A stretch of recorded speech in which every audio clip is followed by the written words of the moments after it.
Shalom Aleichem. Welcome, and today we'll be learning Perek Shlishi of Masechus Berachos. Perek Shlishi is a continuation of what we spoke about in the end of the second Perek of Tirda Shel Mitzvah. When a person is occupied with doing a mitzvah, and which brings worry, and it will cause him not to pay so much, not be able to have so much kavanah when he says Krishma. So the din is he's part from Krishma. So we mentioned a case, a chassan on his first night, etc. Part from Krishma. So the Perek Shlishi begins with another circumstance where one will be part from Krishma because not being able to be mechaven, not being able to have the proper kavanah, the proper intention. So Misha Meisoy Mutalafana of someone whose dead relative, Rahman Flan, lies before him, meaning to say this person is an oinen before the kvura. Oinen is a person that one of his 7 relatives passed away, so he becomes an oinen and he's potter from all the mitzvahs of the Torah. The 7 relatives are father, mother, brother, sister, son, daughter, or wife. So Misha Mesa Mutalafan of someone whose dead relative lies before him, Potter Krishma Uminat Tefillah Uminat Tefillin. So he's potter from these 3 mitzvahs: Krishma, Tefillah, and Tefillin, because he can't have the proper kavanah. So and Noisei Hamita, the ones that carry the bed, V'chalufeyan Chalufeyan, and the replacements for the replacements. The reason why there's so many people that are shaykh to carry the bed is because everyone wanted to be part of the mitzvah. Al-Bas Hames, it's a big mitzvah. So this Shalafnei Hamita v'Shalach Hamita, the ones that are before the bed, meaning that the coffin didn't pass them yet, and who will carry the coffin, and v'Shalach Hamita, and the ones that already carry the coffin. So this is the din. If they still need to carry the bed, so they're potter, they're still potter. But if they don't need to carry the bed anymore, the coffin, then they're chayiv. However, these and these are potter from tefillah. Who's these and these? The ones that are before the bed and after the bed, because Krishma is minat Torah, so it has a stricter din. Tefillah is the rabbanon, so more lenient. So the way it worked by the kvura was they used to bury the dead, and then the people used to make 2 shuros, 2 rows, and the ovel, the mourner, used to walk between these 2 rows. So cover was hames v'chazru, they buried the dead and they returned. Im yecholim lahaschil v'ligmor ad shlo yagi l'shura. If they're able to begin and finish saying Krishma until they didn't reach the rows, yaschilu, then they could begin saying Krishma. And if not, lo yaschilu. If not, they're potter and you don't have to begin saying Krishma.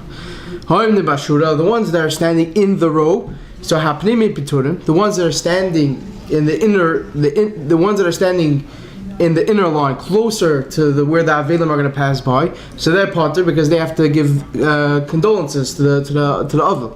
The Achitzoinim and the ones that are on the outer of this row, Chayav, and then they're potter because they're not needed immediately to give condolences to the mourners. Mishna Gimel. Noshim va'avodim uktanim, women, slaves, and minors. Peturim mikrishma u'minat tefillin. They are potter, meaning they are exempt from saying krishma and tefillin. Noshim, we know that women are potter from peturas from mitzvah seisha hazman grama that have a time constraint. So what's the havamina that they should be chayiv? Because in krishma, what's the havamina that they should be chayiv in krishma? Is because Krishma represents Kabbalah's Malchus Shemayim, accepting the yoke of heaven. So I might think they are chayavis. So Kamash Malon, they're potter. And the same thing by tefillin, because I might make a hekesh between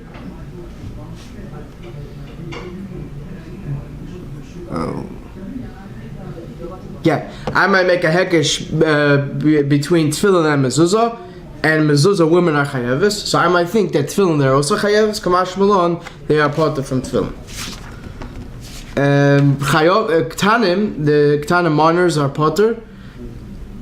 Avodim have the same dinim like a isha. We're talking here about Eveknani.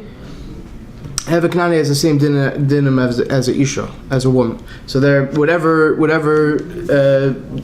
mitzvahs. Women are paturas, avodim also paturas, and ktanim they're potter until they're bar mitzvah.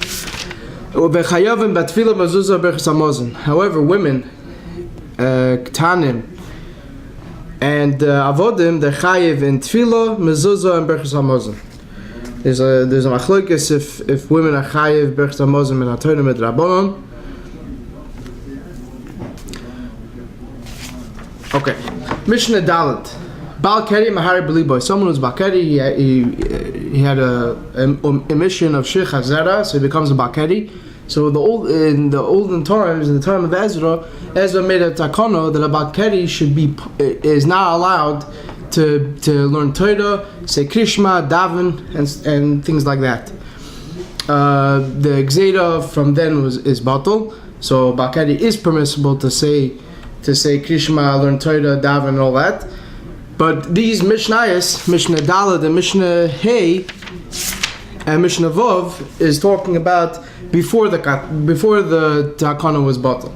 So this is the din of a Balkari as Ezra mandated it. So Balkari Mahari Biliboy. A Balkari it doesn't say Krishma because it doesn't say Krishma. He thinks about it in his heart. And he doesn't say Berachos Krishma, not before, not after, because that's only midrabanan. Krishma, which is the Raisa, so he's Mahar Beliboy. But Berachos Krishma, which is the Rabbanan, he doesn't make it before or after. And what about benching? So benching is also Menat. So Mavarach La'achrov, Ve'enim Barach Lefanov. So he makes a bracha. He makes a bracha berachos hamazon, and he doesn't make a bracha rishona, shakom midvorei b'ribradom, etc. Rabbi Yehuda says mevarach lefneim lachareim. Rabbi Yehuda argues and says that a balkari makes all brachas. He makes a bracha before, bracha after. Certainly, he says krishma and weiter. Mishnah Hey. Hoy omid b'tfilah. If a person is middle of davening, v'niskar Shahu Bakari, and remembers that he's a Bakari, Lo Yafsik Eli Katzer. So he doesn't interrupt him the saying Shemona Esrei. Eli Katzer, he abbreviates the Shemona Esrei, meaning he says Ata Chayin Elam Das, Baruch Atah Hashem Chayin Hadas, and so on. Hashemeinu Avinu L'Sarasecha, Baruch Atah Hashem Hodeitz B'Teshuva, and so on. So now next case. So we said about Kedi goes to mikvah before he davens, learns, says Krishma. So Yorad Litbel im Yochel Alas for the Skatas for the Kros Ad Shaloi Tonet Zachama. So about Kedi that's going to mikvah, right? And he does it, and he goes to mikvah right before Netzachama. So the Mishnah says that if he has enough time to go tovel and then arise, cover himself and read Ad Shaloi Tonet Zachama. And with enough time that the sun didn't rise yet, so he should do that. Ya'ala v'iskas v'ikra. If not, he doesn't have enough time to do that and say Shema before Netzachama, because as we said before, that's the best way to do the mitzvah, is to read Shema right before Netzachama and say Shema Esrei right at the Netz. That's the best way to do it, like the Vesikin. So if he doesn't have enough time, then he should cover himself in the water and read. But you don't cover yourself in bad waters. The Rav explains bad waters is mayim sruchim, water that smells. Not in water that they soaked flax in. Cotton, mayim shishorim, but pishton. The Rav explains ad sheyitel l'soichon mayim, until you take good water and put it into the bad water, and then you may tovel in that water. Now the Mishnah asks, "V'kama yachik mehem?" How far do you have to distance yourself from them? Meaning mayim haroim and mayim hamishra umin hatzoya, and from excrement 4 amas. Mishnah Vav, Zov Shira Keri, a Zov that became a Bakeri, V'nido Shepelet Shev Chazera, V'hameshamesh Shira Sanido Tzrichim Tvila. So all of these cases, they need to tovel before learning Torah and davening. Rabbi Yehuda Poiter and Rabbi Yehuda paters them from going to mikveh before they learn. And as we said before, the halacha is that Tfilas Ezra is batal. That means there's no restriction on saying Krishma, davening, and learning before doing those things, if a person's Bakari.